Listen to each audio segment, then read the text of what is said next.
Mi trovo a Piacenza, una città emiliana di un certo stile, e non solo perché qui vi è nato Giorgio Armani.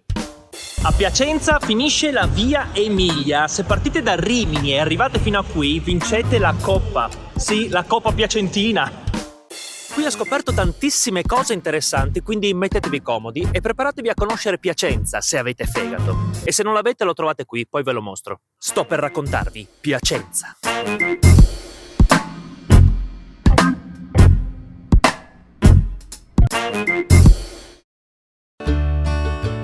Piacenza si trova alla fine della via Emilia, in Emilia-Romagna, al confine con la Lombardia. Infatti, quando parlano, dicono spesso Fondata nel 218 a.C., è ufficialmente la prima colonia romana del nord Italia, insieme alla gemella Cremona, che non vogliono che menzioni. Prima dei Romani, queste terre erano popolate da Liguri ed Etruschi, ed è proprio etrusco il fegato che vi avevo promesso.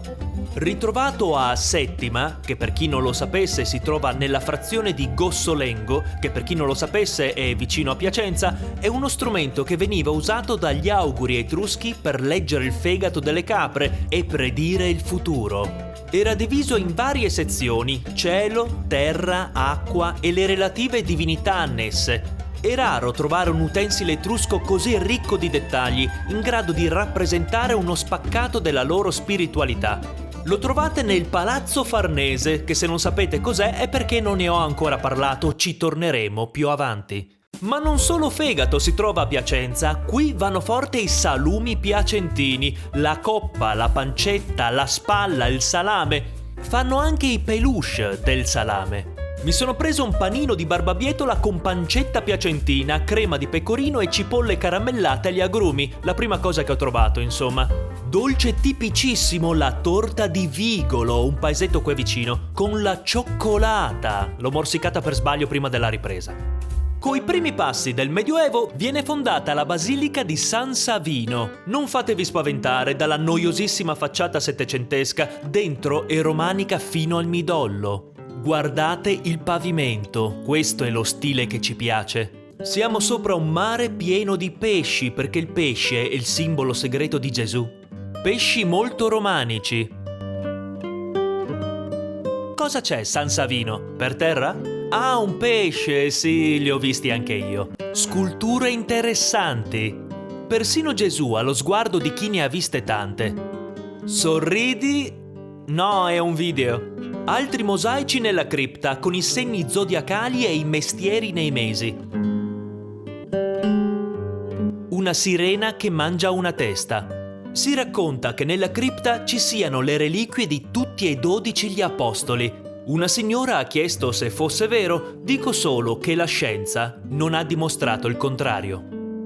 Gatto di Piacenza. Nella piazza principale viene eretto il celebre Palazzo Gotico, dove risiedeva il potere civico della città. Ricorda molto quello di Treviso, ma più sfarzoso. Per edificarlo distrussero una chiesa. In suo ricordo, in una nicchia, rimane una copia della Madonna di Piazza. Quindi tutto a posto.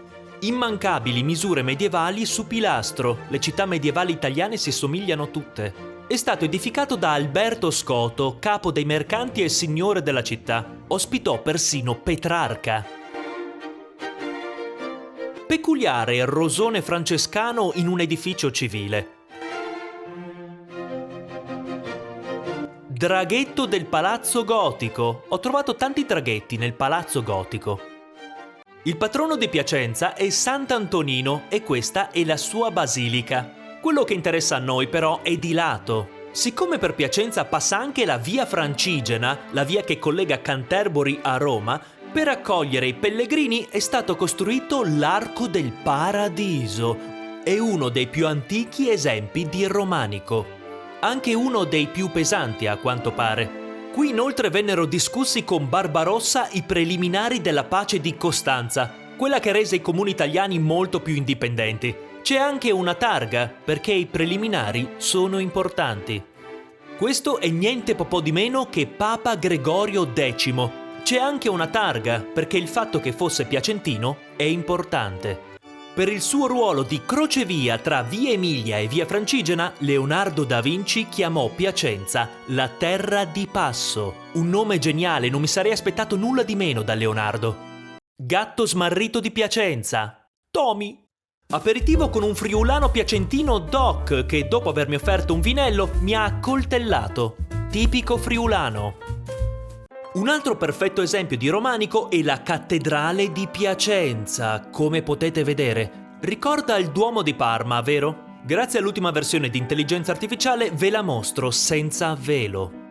All'interno ci sono delle formelle molto carine incastonate nelle colonne, con i mestieri dell'epoca. Molto romanico. Leone di San Marco. Ci sono anche delle opere un po' particolari che non ho bene inquadrato. Fanno sicuramente un certo effetto.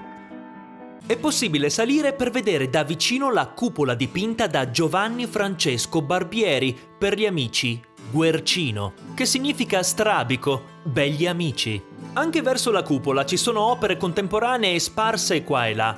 Questa, ad esempio, penso rappresenti la fine di un tipico pranzo piacentino. Prima volta che salgo sul tetto di una cattedrale. Finalmente entro in un matroneo. Li ho sempre visti chiusi o finti. Le donne potevano godersi questi affreschi di metà Seicento. Fa strano vedere degli strumenti musicali così moderni, o che noi usiamo ancora strumenti così vecchi. Si continua a salire e ora siamo proprio sul tetto della cattedrale. Queste calotte sono le cupole. Stiamo vedendo la chiesa dal punto di vista di Dio. Ed eccoci dentro alla cupola di Guercino. I soggetti sono profeti e delle storie di Gesù. Se non sapete chi siano i profeti, tranquilli, lo ha scritto in parte, così vi sarà tutto improvvisamente chiarissimo. Qui la natività di Gesù, dove un tipo gli porta le uova, sempre meglio della mirra. Qui sopra venivano portati studenti di arte a studiare gli affreschi, si trovano scritte fin dal Settecento. E c'è stato anche Luigi, l'elettricista. Salame piacentino, pancetta piacentina, spalla piacentina, coppa piacentina con lo gnocco fritto. Pisarei e fasò, uno dei piatti più tipici, e pasta e fagioli. Gnocchi con le castagne e funghi, perché sarei uno stupido a non prenderli. Torta sbrisolona, uno dei dolci più tipici. Dolce con zucca, ananas e castagne, perché di sì. Qualità, non parole. Sapete che a Piacenza c'è un affresco di Raffaello? Preparatevi che ve lo faccio vedere forse un'altra volta. Tutto un cantiere, d'altronde dovevo capire l'andazzo dalla scritta di Benvenuto. Niente, dentro ci sarebbe stata la Madonna Sistina di Raffaello, quella coi famosissimi angioletti. Poco male, perché sarebbe stata solo una copia, l'originale l'hanno venduta a Dresda e sicuramente non è in manutenzione. Persino il gatto emo del quartiere di San Sisto è morto, un pensiero al gatto emo. Dopo il dominio dei Visconti, che costruirono qui il loro castello, Papa Paolo III creò il Ducato di Parma e Piacenza e lo diede ai Farnese. La capitale doveva essere Piacenza, ma il duca Pierluigi Farnese venne preso a pugni e ucciso in una congiura, e Piacenza tornò ai milanesi. Dopo varie peripezie, Piacenza tornò a formare il Ducato di Parma e Piacenza, ma questa volta i Farnese preferirono rimanere ad alloggiare a Parma, non so proprio per quale motivo. La moglie del duca Farnese, invece, da buona milanese, decise di rimanere a Piacenza e si mise a costruire il suo palazzo sulla Rocca Viscontea, che siccome è rimasto incompiuto, ora è metà palazzo e metà rocca. Riconoscete subito lo stesso stile del Palazzo della Pilotta a Parma. In comune hanno il fatto di non essere finiti. Per chi non lo conoscesse, ho parlato anche di Parma. Potete vedere come vivevano i Farnese dall'altra parte. Questo sarebbe stato il progetto finito. Ecco, a differenza di Parma, niente teatro ligneo per Piacenza. Dentro al palazzo ci sono mostre e musei. Vi mostro le mie cose preferite. Una decorticazione e Santa Caterina che viene decapitata, che qui dicono decollata. Uno pensa che avrebbe preso l'aereo, invece. Un santo della preistoria. Molto simpatici. Il pezzo forte della mostra è il tondo di Botticelli, che si può vedere molto bene da vicino, con tutti i dettagli. Infatti mi sono accorto che Botticelli non sapeva disegnare benissimo i bambini. Guardate che corpo deforme.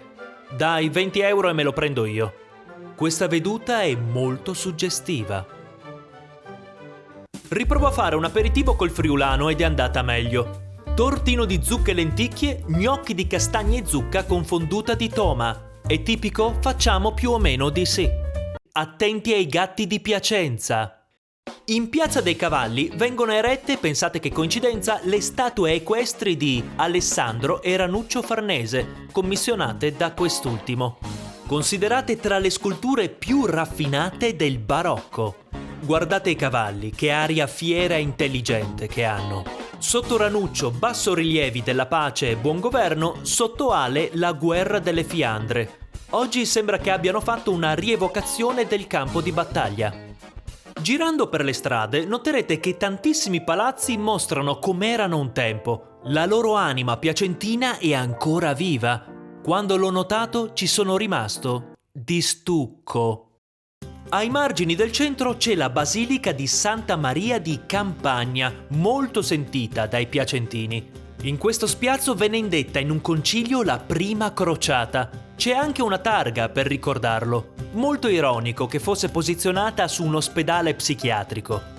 La basilica è tutta affrescata da grandi artisti, tra cui il Pordenone. Grazie a un permesso speciale che chiunque può ottenere pagando un biglietto, posso andare di nuovo sul tetto della chiesa a vedere la cupola da vicino. Intanto guardiamo un video riassuntivo della chiesa dietro l'altare, seduti sul coro ligneo di 500 anni. Poi saliamo gli scalini claustrofobici e arriviamo sul tetto, sopra alla volta. Da qui possiamo ammirare decentemente i bellissimi disegni del Pordenone. I temi sono i soliti, un po' di vita di Gesù, un po' di Antico Testamento e i soliti irreprensibili profeti. Per farvi capire il personaggio, Pordenone prese l'incarico di dipingere tutta la cupola, ma dopo aver dipinto la parte alta decise di andarsene via a fare altro. Per sicurezza però i piacentini gli fecero firmare un contratto per obbligarlo a tornare a completare l'opera. Lui tornò un anno dopo, gli diedero in sposa una piacentina per tenerlo in città, rientrò nella chiesa, ma invece di finire la cupola si mise a dipingere un'altra cosa. Furlan. Ho trovato altre scritte di studenti, persino del 1600. I novizi dell'Istituto Cristoforo Colombo, Lorenzon, sapevo di avere un trisavolo artista. Ecco, questa da basso è la Natività, l'opera che si è messo a fare Pordenone invece di finire la cupola. Diceva che tanto l'avrebbe finita dopo, poi invece è morto. Furlan. Salumi piacentini doc e qualcosa di milanese ed emiliano. I famosi tortelli spinaci ricotta con la coda, quelli fanno con la coda o a caramella. Anolini con lo stracotto, tartar di cavallo, anche questa tipica. Edificio delle poste, ex banca, costruito simile al Palazzo dei Diamanti di Ferrara. Ecco io a Piacenza e io a Ferrara. A Piacenza le vie fanno body shaming. Adesso vi mostro un'altra curiosità simpatichina, se la trovo. Leggenda narra che una badessa accusata di libertinaggio fece incidere la sua personale risposta in uno di questi muri. Vediamo se lo trovo. Eccola qui, eccola qui. Forse che sì, forse che no. Gatto di Piacenza smarrito. Tutti smarriti o morti i gatti di Piacenza. Dopo i Farnese, Piacenza andò ai Borbone di Parma e poi arrivò Napoleone. La chiesa di San Francesco si salvò dalle soppressioni napoleoniche cambiando nome e dedicandosi a San Napoleone, santo inventato da Napoleone stesso per festeggiare il suo onomastico. Mossa molto astuta. Nel 1848 qui si tenne il primo plebiscito per entrare nel Regno di Sardegna. C'è anche una targa che lo ricorda. Ora la chiesa ha attaccati anche i negozi di bubble tea. Monumento di Gian Domenico Romagnosi, giurista liberale e risorgimentale, venne posto con le spalle verso San Francesco. Ritenuto sacrilego, in risposta fecero una colonna con la Vergine in piazza Duomo. Beh, gliel'hanno proprio cantate per le rime. Per entrare nello spirito dell'epoca, vediamo un po' di carrozza al Palazzo Farnese. Per la prima volta posso avvicinarmi e vedere l'interno. Sono come le auto dell'epoca, che comodità! Carrozze e carrozzine. Ricordiamo che l'Ottocento è l'epoca in cui sono nati i fantasmi che ci infestano adesso. In caso non fosse evidente, guardate questa carrozzina. Dolcissima. Carri funebri. Ultimo modello di carrozza coi finestrini e a 2 piani. Galleria d'arte moderna Ricci Oddi. All'interno trovate il ritratto di signora di Klimt. All'esterno una scultura di Giorgio Groppi, penso sia un cavallo. Monumento della lupa alla fine della via Emilia, eretto in ricordo della fondazione della città e della conquista dell'Etiopia. Per l'occasione ecco un po' di edifici razionalisti.